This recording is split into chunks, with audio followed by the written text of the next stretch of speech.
Hi mga kabsat! So, for today's video, i-discuss natin ang feature nitong Osmo Action 4 and kung magkano nga ba ito kasi may mga nagtatanong. But first, gusto kong sabihin na take 2 na namin ito dahil ang Osmo Action 4 pala ay may specific number na resolution at pag hindi nagtugma, papangit ang video, maghahang siya, naglalag. So, ganun yung nangyari.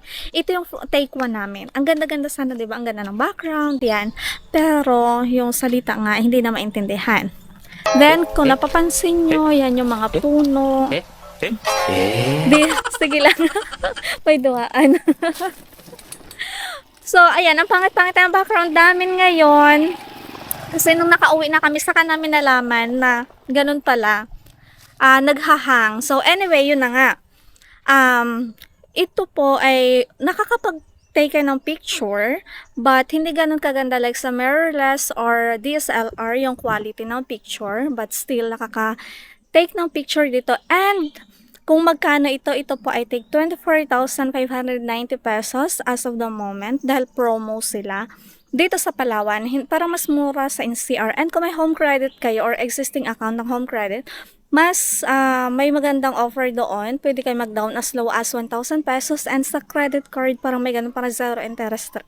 I'm not sure, magtanong na lang kayo. So, nagtatanong rin kung paano makukuha ang mga videos and photos dito sa device na to.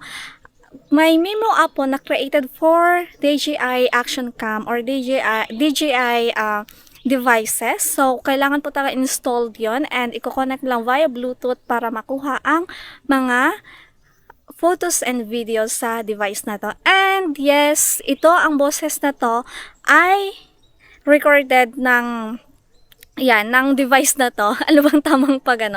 So, yan. Hindi ko alam kung clear, kung naririnig yung mga huni ng ibon. I'm not sure. So, nasa discovery phase pa lang din naman ako. So, yun lang. Wala ring filter kaya kita ang mga blemishes. Gusto kong lagyan ng filter pero gusto kong makita nyo kasi yung natural na quality ng cam. So, parang pang rides talaga to. Pang travel, ganon. So, yun lang. Kung may katanungan kayo, please comment down below. Thank you for watching.